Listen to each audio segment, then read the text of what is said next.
Yeah, so it says recording paused, yeah? Yeah, got it. Is it paused? Pardon?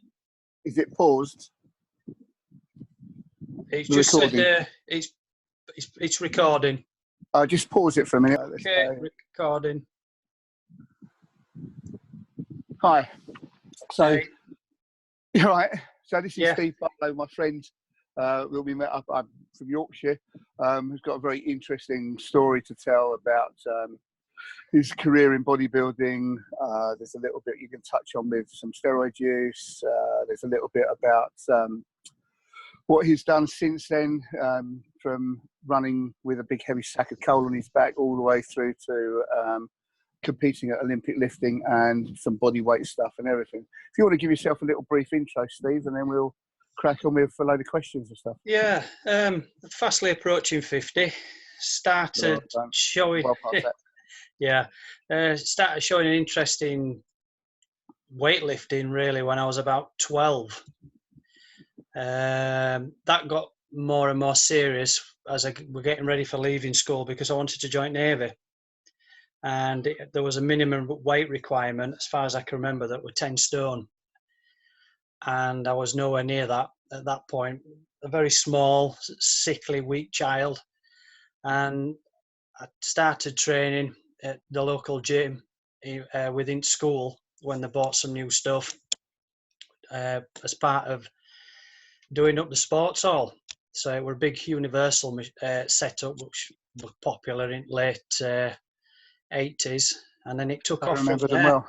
Yeah, and it seriously took off from there. Bodybuilding wise, I put on weight 7.5 stone in about 8 years to get to my heaviest. Did you?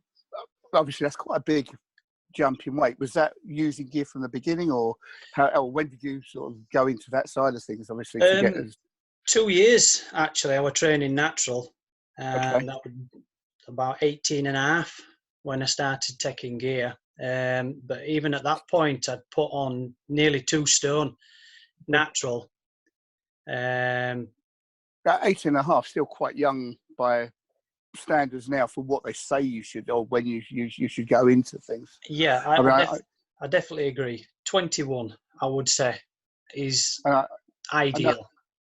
30 years ago, we didn't have the underground labs and stuff that we have nowadays, and I'm sure the gear was probably a lot better than stuff that they concoct in houses and gardens and sheds and the likes that they do nowadays.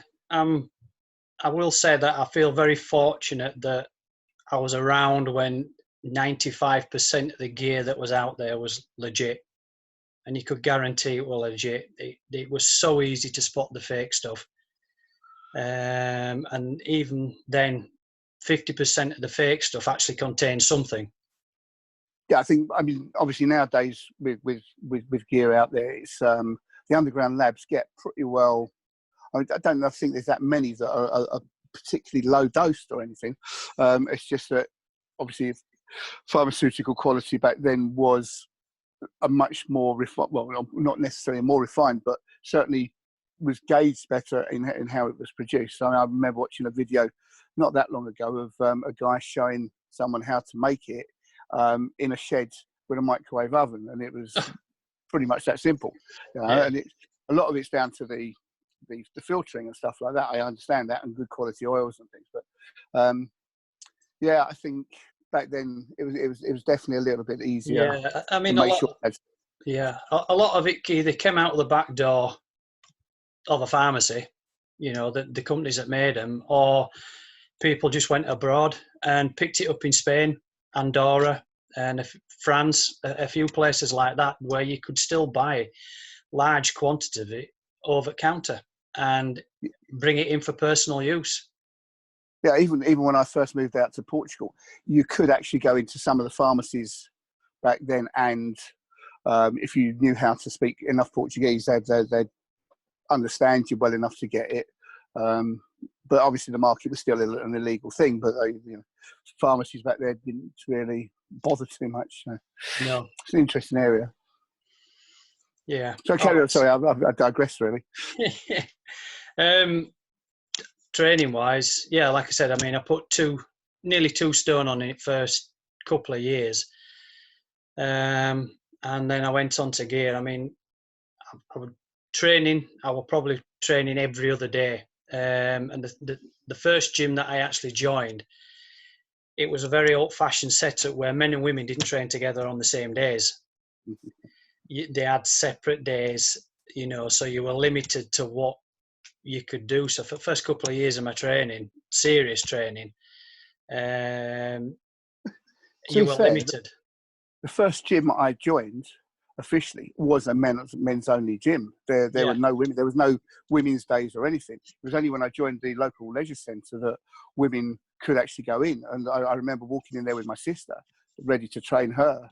And the gym, it was like walking into a strange pub. Everyone just stopped what they were doing and stared for the first couple of minutes until we went over and actually did something. It's a funny. I know it happens in golf clubs and things, but it wasn't something I ever expected in a gym environment, even back then. But. Yeah. Well, I mean, I was 16 and a half, I think, 17 when I got into the first gym. And I needed to get a parent to sign for me then because you weren't allowed to join up unless you were 18. But even that was split into 2 sections. Upstairs, you had a weight room, but that was mostly Nautilus-based machines.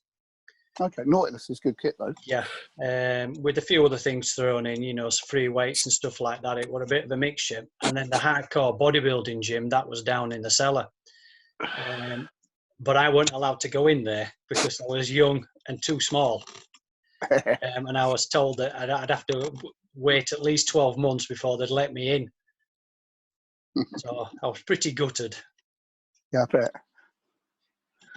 And then I pretty much started off my gym experience in a very similar vein. I remember joining the local leisure centre, didn't get very far with that. Then I joined this big men's health club.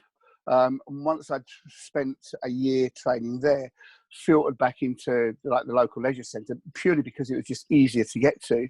And at the time, there was more access to training at different times and everything. That was always a big thing with me. It was obviously working a full normal day. It got really busy in the evenings in places like it does nowadays, and it was difficult fitting it into where you wanted to go.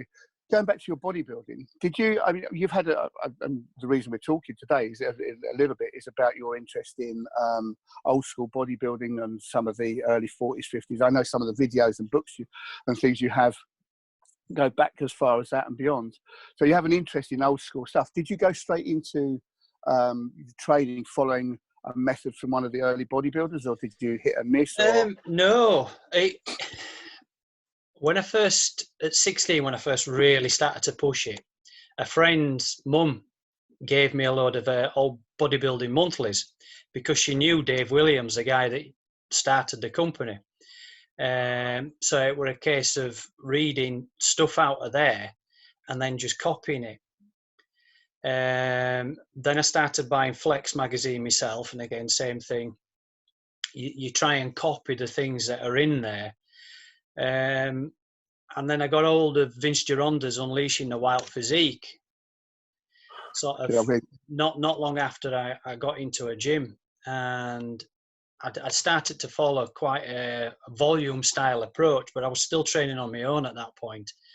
So it was easy to do. There were no force reps or anything like that for 6 months at least whilst I were in that environment.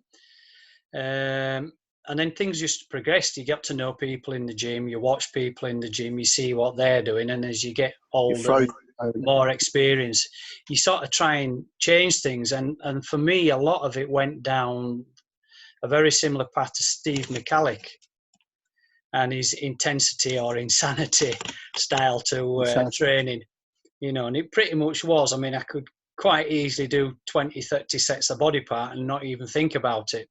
Well, even starting with going back to Vince Gironda, and some people might not know, some of the viewers and people might not know much about Vince, but Vince Gironda had a very strange, for the time, and a very fixed idea on exercises and training styles, very much so. So you got into bodybuilding effectively with one of the sort of more, it's like going into bodybuilding, back when I started in the 70s, properly focused on it in the 70s with some of the people then, and Mike Menser, for example, with the HIIT stuff that he did. If I went straight into bodybuilding and gone straight into Mike Menser style of training, I don't think I would have got to where I am or got to where I understood training to be. It must have been much the same with Gironda back in the day. I do remember some of his exercises very much so. Yeah, I mean, it was a genius, but it was a bit bonkers as well at the same time. And when you read all his works, you find that he was not very good at explaining everything. He was, I don't know, you could probably say, was he autistic in that he expected everybody to understand what he was trying to say. It was, it was so far ahead of the field in terms of training. Personally, I mean, I ended up going full circle. Started off with his work, and as things got deeper and deeper, we went more into heavy duty style of system. And then just after I finished competing, I started to come back into Gironda's stuff. Before then, I went on to doing other things. But it is well worth checking out.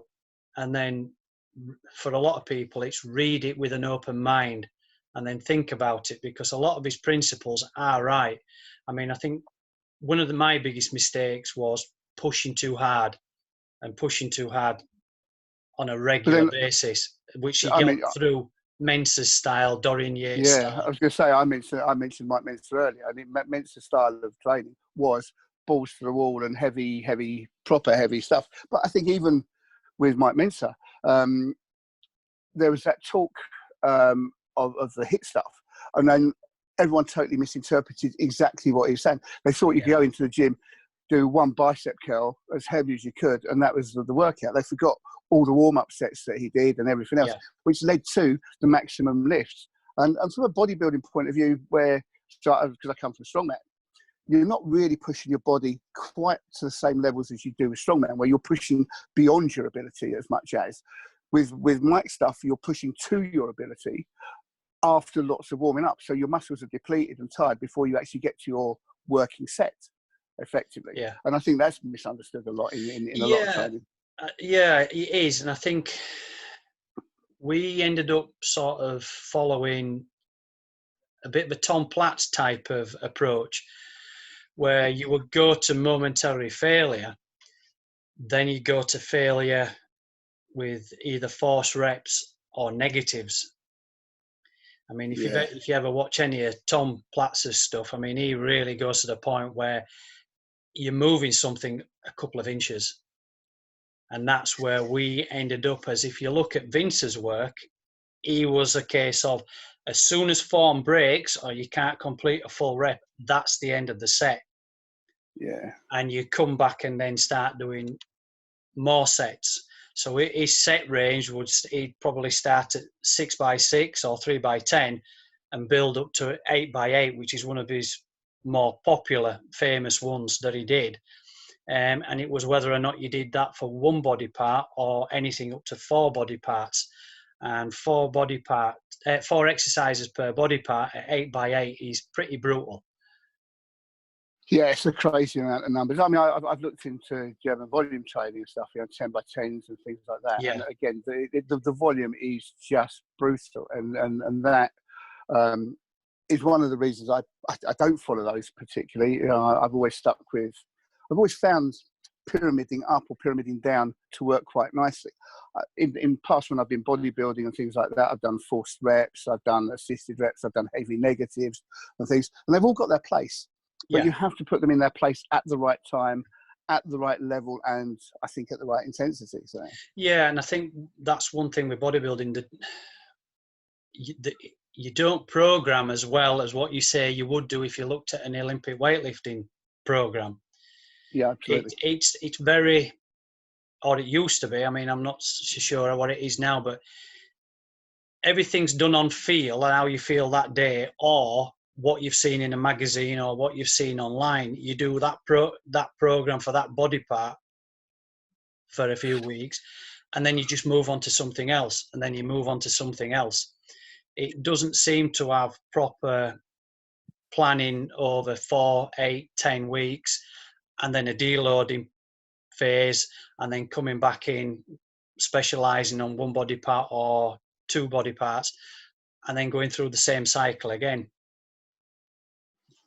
Yeah, I come from, again, obviously with my personal training. I see it with like total beginners coming into the gym, and with very many of the total beginners, I stick with a very basic 3x8 full body workout to get their intensity levels up and their understanding of where they come to momentary muscle failure. And then we may move to something like a 5x5 routine where we can go a little bit heavier, more emphasis on full range of motion and reps and understanding the intensity increases.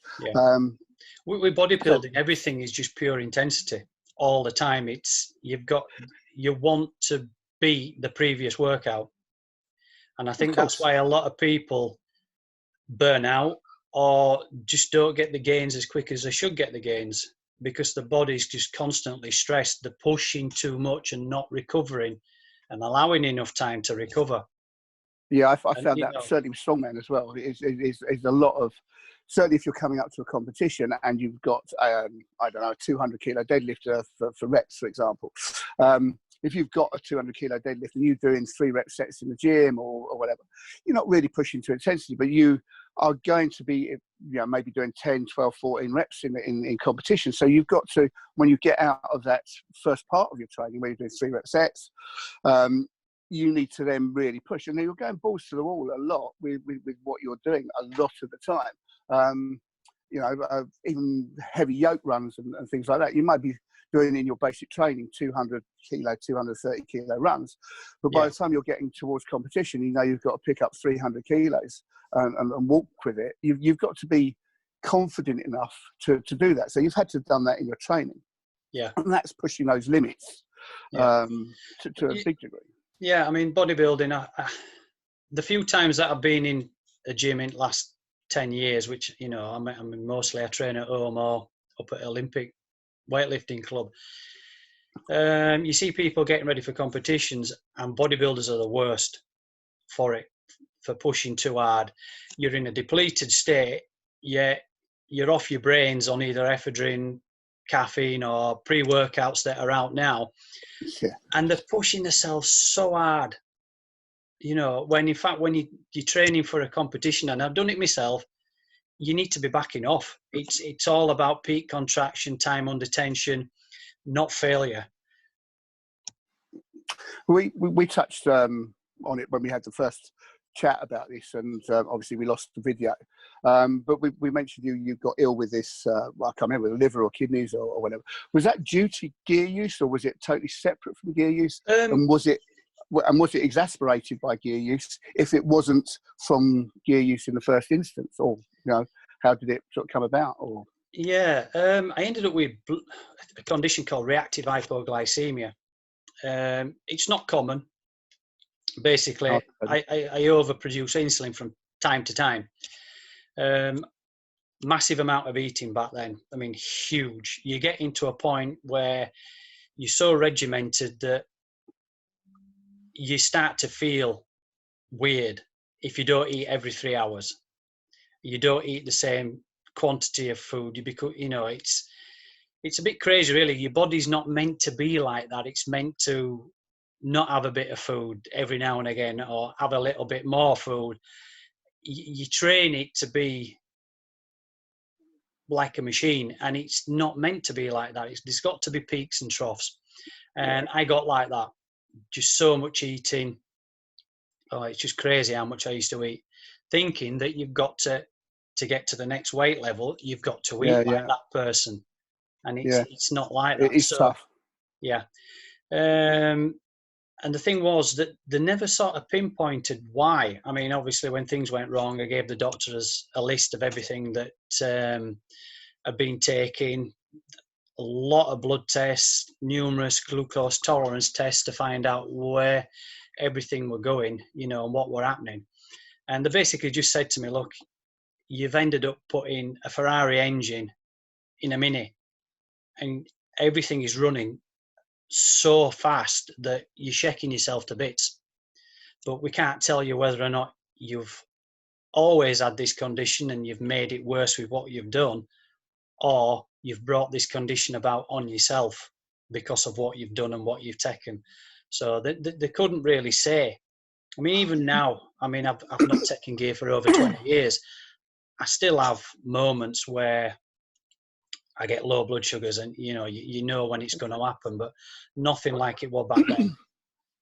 Obviously, a lot of the cycles that you see these days, I didn't mean on this one turning into like a steroid questionnaire, but a lot of people these days are talking about, more is better and things like that. What sort of size of cycle were you running, or was it blends, or did you stick with one thing, tablets, etc.? The first gear I used when I started were Anadrol 50, and that was basically because I read Dan Duchesne's Underground Steroid Handbook, and it basically said, this will give you the biggest bang for your buck. And I thought, right, I'll go in with that. I mean, it was a crude little book by anybody's standards, but it was the only one that was out at the time. And that was just a pyramid cycle. Started off small, built up, tapered off. The second cycle, that was some Dianabol, and I did the same thing, pyramid up, pyramid down. And I were on tablets up until the first competition that I did at 21, and that was the first time I ever decided to take an injection. I mean, even then, coming into that show, we're only on 25 milligrams a day, and it was working. And I saw Parabolon have a good read up for when you were getting ready for a show. So I thought, all right, I'll take a couple of shots of that. And I had to get somebody to do it for me. That is really, it's scary when, you've had injections when you've gone to doctors and stuff like that, but when you have to do it yourself, it's a different matter. And then things just progress from there. Generally, you might have done Dianabol, Cypionate, that, quite popular, or you might have done Cypionate and Deca, another popular one. But things sort of morphed on from there, and then we got to a point midway through where we'd read a lot about toxicity with the tablets going through the system twice and causing more liver stress. So for a couple of years, I only just took injections just to keep that down. Test then? Yeah, mostly test. Sustanon, Testaviron Depot, and stuff like that, Deca. And then coming into competition, then obviously you would add in tablets, stuff like alletestin, because it's there to help you harden up. Dosage wise, probably about 750 to 1,000 milligrams a week. And then coming out at the back end, that dropped down to about an average of 600 milligrams. Because I don't know what it is. You do push the envelope a bit when you're younger, and you're thinking a little bit more. I'll push a little bit more. You seem too keen to want to change your cycles rather than stay on the same cycle and see how far you can push that cycle. Yeah. You're always looking for the cycle that's going to do it, that's going to put that extra stone on in a couple of months, Well, I started that when I started with the.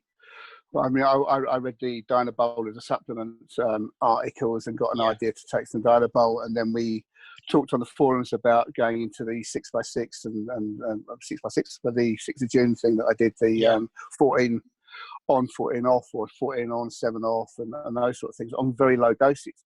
And I stuck with that for 2 years completely. Didn't falter or change from it.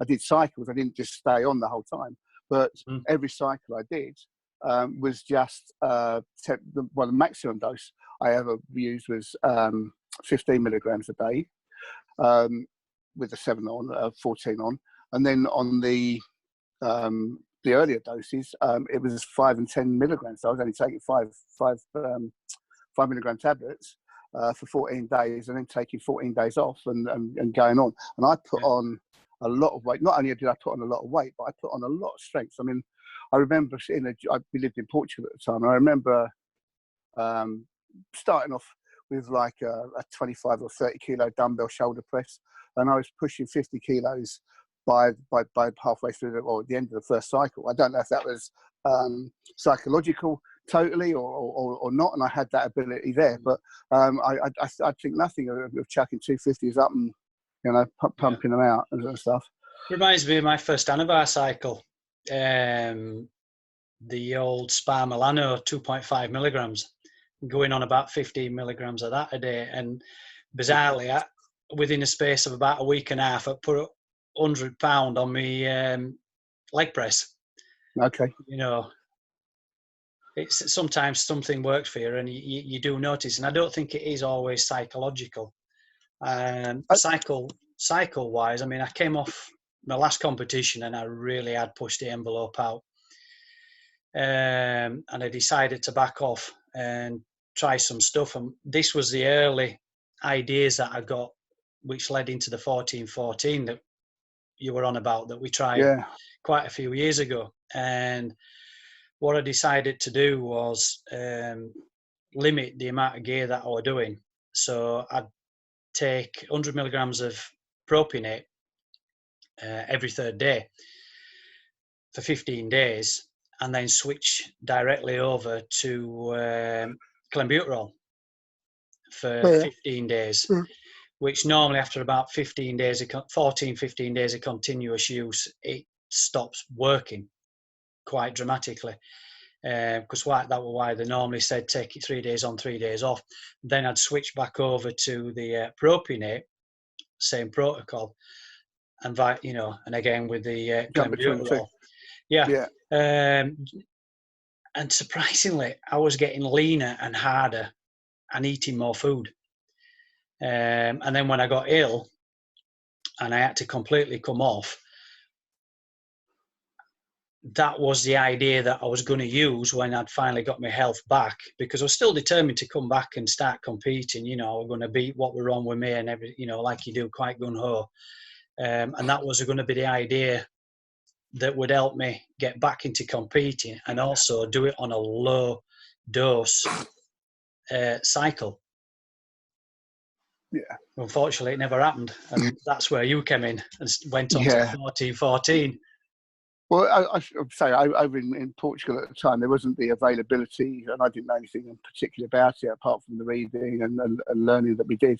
And I went from that and through strongman and chatting to some of the big guys in strongman, and picked up a fair bit of information. And obviously, as a personal trainer, you're always going to get people that are going to ask you about gear use and things like that. And what I didn't want to do was say to them, if you're a dealer of gear, you want to sell as much as you can, and you get them to buy the biggest cycles they can and for the longest amount of time, because it's your money. For me, it was nothing like that. I just wanted to make sure that these people were going out and doing it healthily, making sure that they had decent low dose type cycles or sensible cycles and post-cycle treatments as well, PCT, and that sort of thing. So I mean, mega dosing, it's nothing new. It's been around even when I first started. I mean, I remember a guy that I used to train with. He went off to train with an high-end British competitor. And I didn't see him for about 12, 18 months, and he turned up and he was looking huge. And we got talking, and I said to him, well, what have you been doing? He says, he started me off. This started him off on a bottle of sip and a bottle of Decker a week, which was 4 grams a week, and he was getting ready for a contest at the time, and he wouldn't tell me what he were on. He was looking good, seriously good, thin skin, just so full. But all he ever said was, I'll tell you when I finished. And that was as far as it went. But even back then, people were pushing envelope. So I remember one of the forums they were talking about shicks, short, high, and short, high dose intensity cycles. Yeah. Yes, that's the ones I couldn't remember the name of it, but I remember the word shick. But again, some of the doses that they were talking about in those were massively high. You know? Yeah, 1 to 2 shots of Sustain on a day for anything up to 10 days. Yeah. And then you start coming down on, say, Deca or Test anything, and then work your way down onto a faster acting thing like Primobolan and Propionate. Yeah. I mean, that was like 20 days, near enough 20 days continuous worth of injections, and slowly dropping down onto a different gear that stays in his system a shorter amount of time. I mean, they were insane. Yeah. I never tried one of those, but I knew a couple of lads that did. Yeah, it's not certainly they're nothing that I would even contemplate. I mean, it's just scary. I mean, I remember last competition I did. I remember taking a shot of Winstrol every day for the last couple of weeks, and I'd had enough of that. Doing something every day. Yeah, even that's quite a large amount of. Well, the stuff back then were only 50 milligrams a shot. Even so, I suppose it's perspective, isn't it? Yeah. But I mean, it was classed as quite mild, was Winstrol, but when you're seeing gear now where it's Winstrol is 100 milligrams per shot, it's like no. Well, this is 50 milligram tablets for Winstrol when it used to be 2 milligrams back in my day for legitimate stuff. But this is the other thing I was going to come on to. As we've obviously gone through bodybuilding stages, so I remember the 50s and 60s when I'm reading up on them, and into the 70s and 80s, and then the 80s and 90s where we saw the influx of growth hormone to massive degrees, and then we touched again on this last time with insulin and things. And I think one of the most dangerous things, though it gets you very strong, it helps with size and stuff, is the insulin. But it's not something that I would even dream of touching. I think, well, your son's diabetic, so he obviously has to use it. Even then, it's scary, and you have to watch his food and everything. If you're relatively fit, why would you even contemplate doing that just for the gains and the risk of those sort of gains? Quick gains. That and the fact that bodybuilders think that they're indestructible and no more than doctors. Yeah, absolutely. Always. Just bear with me 2 seconds. Let's turn the volume down. My phone's going to go off the whole time otherwise. And then there's obviously growth hormone. Insulin, it's easily accessible nowadays as well. Yeah. But then see, growth hormone is another one of those things. I took a very low dose run of growth hormone, not because I wanted to use it to get any size or any strength or anything particularly, but I went through a period when I came back from Portugal of having my gym, opening my gym, and for the year I set the gym up and was running the gym. I just felt ill all the time. I didn't know what it was. I must have seen the doctor once a month for every month of the year, and I kept going in and saying, something just doesn't feel right. And we tried different tablets and different potions and things. Yeah. And I did some research, and I was looking at DHEA and a few other bits and pieces and stuff, and came up with growth hormone and read about it. And on if it's a hormone deficiency, then I figured, well, I can give it a try and get a hold of it. And I took a very low dose. I'm not going to talk about my doses because I can't remember exactly, but they were like 1 or 2 IUs once every other day, or for 5 days, then a weekend off. It was that one of those sort of things. But it was, even 5 IUs is a sort of standard these days, and this was much lower than that. But it did the trick. After 2 months of it, I was back to fighting fitness and raring to get back into training and strongman and everything. Growth hormone was something I never took. Could not afford it. It was so expensive back then. It was just insane. Yeah. I mean, you're £750 to £1,000 for a cycle. I mean, it was crackers. I mean, even now, I mean, it's not that expensive for the sort of cheaper quality of it. And the doses that I was taking was so low that I was stretching out a cycle's worth, a normal like 6-week cycle's worth of whatever they take, and making that last sort of a year and a half. It was that sort of lower dose. It worked for me, and I wouldn't say yes or no to anyone. It would depend on the situation. But from a bodybuilding point of view, then it's a little bit weird. But then we've now got SARS coming into it. Smart, whatever. I've got SARS on my brain now. You're not going to die from it. You've got those SARMs coming in. You've got peptides and things like that. See, peptides I've used with my 2 torn biceps to help the recovery with those. Yeah. And that's helped massively. I mean, when I tore my first bicep, it took a long time for the bruising to go down, and everything. They ended up in the hospital in case I got blood diseases and things. The second one, I went straight into BCP, took that, and in 4 weeks, the blood drain had gone, the swelling had come down, and the arm felt usable, so yeah. some of these things have got some good uses. I think the unfortunate thing with all of these things is that they're not tested, and they're not tested long enough, and things. So when we had the Russians and the East Germans brought out the first lot of steroids, they got big, they got strong, but they did a load of scientific testing. The Yanks then went, oh, we've got something that might do it, and then did that. And then everyone went, oh, you can't take that anymore, and banned it. So when they banned it, they just stopped studying it or researching it. And from that, you've just lost. So the only people you can really go and ask about steroids are bodybuilders and athletes and people that use them, because the doctors don't know anything. No. I mean, when I was ill and I handed over a list of everything that I'd used over the years, I mean, I explained to the doctor, I have not taken all this in one go. They passed it on to the hospital pharmacy, and they looked at it and like, what is half of this? Because they didn't know, because I just gave them the drug names. I didn't give them what was inside. It was just, for me, Sustanon, test of iron depot, Primabol and depot. Yeah. That's how it went. And even they didn't know half the stuff that was on the list. I went and saw a haematologist about I had some blood tests and something nothing related to bodybuilding or weightlifting came in. But obviously I'm honest, and my GP knows I've used in it and things. So I went in and told her about it, and the look on her face is like, this black mist sort of comes over, and it's like they go completely blank and they don't know what to say, what to do.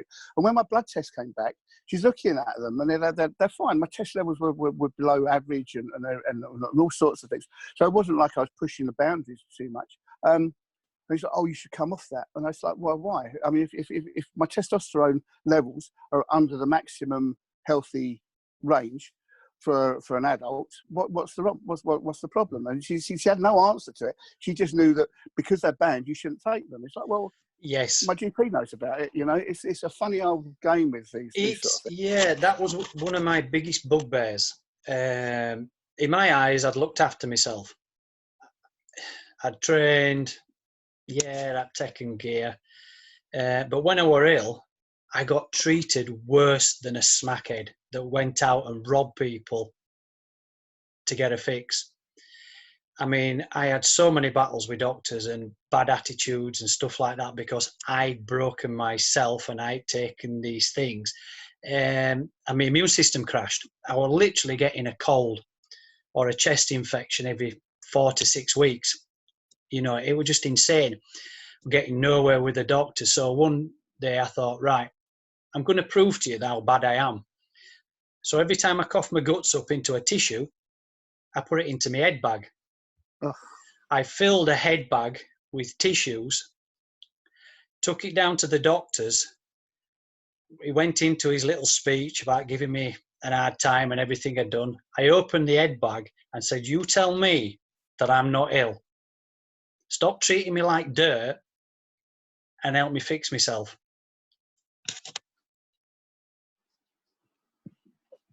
It's crazy, isn't it? It's just insane. I mean, people abuse alcohol, people abuse recreational drugs. People abuse steroids. Yeah, to be fair. I mean, my own philosophy's always been, if you're going to take gear, you compete. End of. To me, it's pointless doing it for any other reason that you compete in something. You also don't compete in something that's drug tested. That's another thing that really winds me up. I But must admit, talking about that, the All Round Weightlifting Association is a drug-free organisation. I was leaning towards doing the lifts. I love the old school lifts. Yeah. But because they're a drug-free organisation, I deliberately didn't join them. I did my own lifting, and I still lift in those ways. But again, I don't like being a hypocrite. I don't like hypocrisy like that. So rather than do that, I go off and do something else. Strongman's great, and there's no drug testing in that. And even if there was now, all I take is a maintenance dose of tests, which is just to keep my test levels just below the norm. Anyway, you know, it's not like I'm trying to be a bodybuilder or a strongman anymore. I mean, I still may do a competition a year in strongman, but even then, I'm not expecting to go up against guys that are 20 years old. Even now, the guys just coming into the Masters are 17 years younger than me. You know, I'm pushing the envelope every time I get in and compete. So I don't expect to come first. It's nice when you do, or third. I mean, I came third a couple of not last year, the year before last. But I mean, the bodybuilding shows. I mean, a friend of mine used to compete in natural divisions in early days, and we used to go watch him. And the stuff you got to see backstage when people, you know, lads that had come off that knew they were going to be drug tested, pumping all sorts into the self, water and concoctions and stuff like that, just to try and flush and dilute any particles that they've got in the urine down, because they knew with the next couple of hours they're going to end up getting tested, especially if they've won. You know, and it's like, why? It's for a plastic pot. You might as well just go in with the rest of the guys in another organisation where you're all taking. Yeah, well, this is what I said. My nephew, natural lifter, in powerlifting, was saying, I want to do the BDFPA and you know, or the GBPF, which are both drug tested. And I said, mate, there's guys there that I know are using gear. I've seen them use it. I've seen them buy it. I know they're using it. I know they come off at certain times, and so they're tested free. There's no point in you doing that. If you want to compete against guys that are either on gear or not, go to a competition where they're allowed to use gear. At least you know that if you beat, you know, the biggest musclehead in the gym in the competition, and you know he's on gear, you know you've beaten him naturally. You don't have to prove anything, but neither does he. And that's the way I like the competitions. It's like moving into the Olympics and things. I think there should be 2 Olympics. I do. I believe there should be the Olympics that is drug tested. And I think if you're drug tested, then every single person needs to be drug tested. And I think that they all need to have a lie detector test to say, to the best of their knowledge, have they taken steroids in the last 2 years or whatever? And that's one thing. And then the other side of that is the other one, which is the one that everyone will be watching, which is the one where all these guys are on gear and using performance-enhancing drugs to get bigger, get faster, get stronger, get whatever it is. And we'll be watching that one because that's the one that's actually of interest. The guy chucking his discus around that's drug-free is not as much fun to watch as a guy that's trying a discus twice as far or discus twice as heavy. I think that's one good thing where bodybuilding sort of progressed since I've been out of it. It were either drug tested, which I think were A and B, and then it wasn't with EFBB, NABA. Now there's a few other organisations that are sort of in between where you've got to be drug-free for 5, 7 or 10 years, which I think is a good idea because a lot of people, you get older, your responsibilities alter. You don't want to train on gear all the time, or you don't want to use it anymore for either health reasons or you've got kids. I mean, I always said that if I ever never made it professionally, or I got to 40 or I had kids, I'd stop. You know, that were my own choice. Obviously, you got forced to stop earlier. Yeah, but if I ever wanted to go back, I've got a couple of options where I don't have to be a lifetime natural. You know, I mean, granted, I've been over 20 years, but I still have an option where I can go in and compete if I ever wanted to do that. I still think there's a little bit of a residual strength or residual something. Don't forget when you came down to my gym nearly 10 years ago now. Yeah. we did a massively heavy walkout. It was a 300 or 400 kilo walkout at the time. 300 kilos, I think it was, as a Something walkout. like that, yeah. It's still a very heavy weight to move on your back when you are not even 100 or not even close to 100. I think you're closer to 50 than 100 at the time. About 10.5 stone. Yeah, exactly. And you're doing that sort of walkout at those sort of weights, especially when you're relatively untrained and not done that sort of thing for a long time, means there must be some sort of residual strength that carries it on a little bit. Yeah, that's the biggest argument. I mean, from my own experience, people say, oh, you only got as big as you did because of drugs. Well, I got to the same weight for my wedding without drugs. So did the drugs reset my genetic code and my ability to get somewhere, or did the drugs help me get to my maximum faster?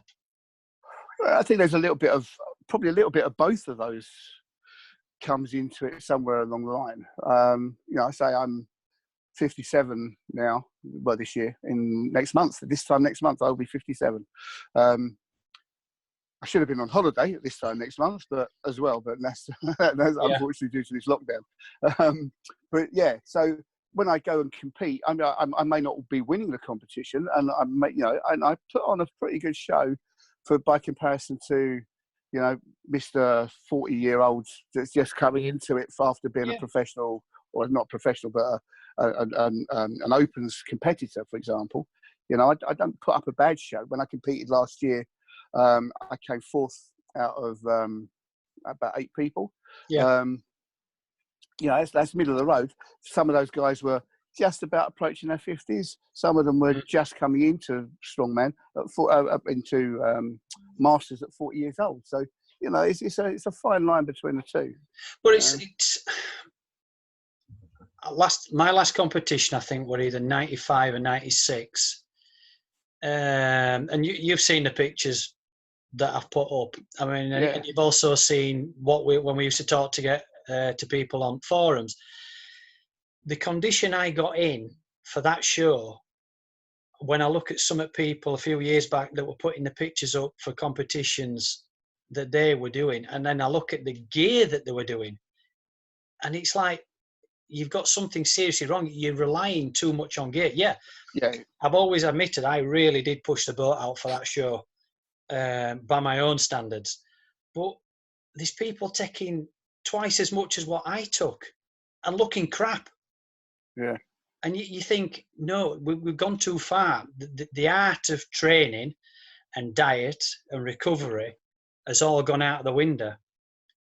And it's a little bit too much focused on gear. I mean, you look at the fitness competitors; they're all on train. A lot, but at least with the fitness competitors, and those sort of that sort of area, there's a little bit more based on symmetry and those sort of things. So then they're not having to shovel in 2 grams worth of growth hormone every day or every week or whatever it is, these mega doses. They're not having to do that. If they use a little bit of gear, then fine. If they don't use a little bit of gear, then at least they can, balance it out and keep it sort of smooth and flowing in that respect. So, but bodybuilding back then was all about symmetry. Midnight, even up to early 2000s. There was still a symmetrical aspect there. So I've never understood the reason why they've got all these new classes in bodybuilding, because hiding your legs in a pair of board shorts for me is like, well, you probably don't train your legs. Well, there is that. I mean, one of the guys I know that competes in that area. That's really just what they call it, model or whatever it is. But he wears board shorts in it. But I mean, he does a good hefty squat. He's got a 200 kilo squat. He works his legs when he's cut for competition and he flexes them. They'd be just as good in a pair of posing briefs as much as. So there are people like that out there. But again, it is one of those sports that is sort of geared to the upper body look. The fact you've got board shorts on that go below your knee. I'd be like, my calf nuts up. Yeah. I mean, to me, from the bibs and bobs that I've seen, they're still taking loads of gear. They're living off tren, thyroids, clenbuterol, small amounts of testosterone because obviously they don't want to blow up. And I think it encourages a lot of others to take stuff because they want to look like that or think that they've got to look like that Yeah. 365 days a year. And it's not like that. No, I think you're right. Back in my day, yeah, lots of people use gear. But I think the ones that push the envelope weren't as many as what there is now. And definitely didn't push it with the likes of growth hormone and insulin. No, the distended guts and things. I mean, there's a lot more people that are doing decent vacuums now and things like that, which is probably proven that they're not using growth hormone quite so much as they were. But I'm still a fan of, you know, the great Sergio Oliva, even Bertil Fox. They had a nice, and Bertil Fox was a nice mass monster, but it was a nice balanced shape and everything. Mike Mensa had a good, solid physique, but without pushing too far as we're going into the sort of late 70s, early 80s. But yeah, I think most of my liking for bodybuilding physiques is Bill Pearl. That sort of era. Bill Pearl was a mass monster for his day, had good symmetry, and I liked his workouts. I like the guy. So for me, it's early Dorian was for me. Early Dorian Yates. Once he got to the back end of his career, I thought, no, it's looking too much like there's too many drugs sort of being involved. That's when they started to get too big for my liking. Dorian was like one of the first. Sorry, early morning, early start. I think Dorian was one of the first growth hormone users, like big growth hormone users, and he started getting the distended stomach shape and things with it a little bit more than like maybe Ronnie Coleman. But you know, it was that sort of move from him to Ronnie that sort of transitioned that sort of training shape or body shape and stuff. Yeah, I mean, as I said, I never used growth hormone. Nearly used insulin, but I didn't. Thankfully, I didn't. As we found out where things went with me, I mean, that would have been an absolute disaster if I'd have ended up using that. But, you know, I don't think we'll ever get the drugs out of the sports. No, I definitely, certainly not in bodybuilding, strongman. I mean, you know, you look at Brian Shaw from a strongman point of view. Brian Shaw was a basketball player. Yeah. You know, 7 foot, whatever it is, 8 or 9 or whatever it is. And he didn't get as big as he is without some sort of chemical help along the way. You know, whether he wants to admit it or not, you know, the fact is it was there and being used. I mean, for me, I wish people had the opportunity like I did to get proper stuff.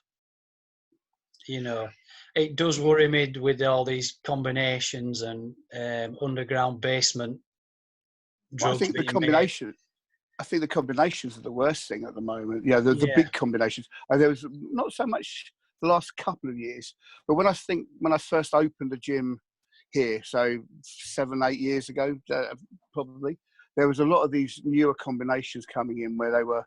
I don't mind the sort of mix of trend and test, and it saves you having to blend it yourself type of thing. But when they were doing those and doing these sort of 600 type milligrams of test mixed with tren and trenny or whatever, and then or blends of tren even and those sort of things are just crazy, you know. Yeah. Oh, I mean, I was extremely fortunate to be around when you could get good gear. You know, I don't think I'd come back and use now just on that, whether or not, you couldn't. I'd be really weary about wanting to know exactly what's in it.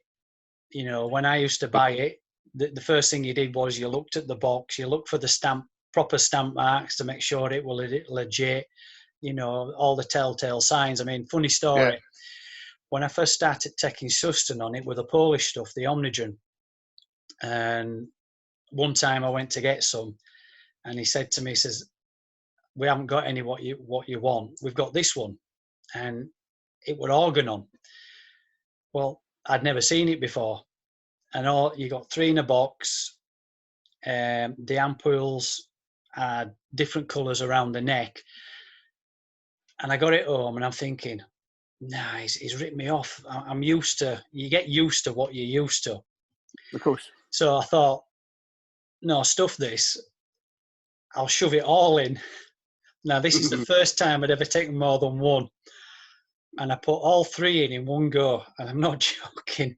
About 4 days later, it hit me. And, geez. My training partner looked at me and he's like, what the hell are you on? You know, because the weight's just shot up. So strong. And you could literally feel it. I thought, oh, that is real. It does come in different packaging. I mean, that were organon when it were made in Britain. I mean, that's how long ago it was. Unfortunately, I could never get hold of any more. Steve. Yep. But I'll finish you there because we're coming up to a pretty long time on this thing. We want to make sure that people we can edit it and you want to see what it looks like. So I'm just going to stop recording.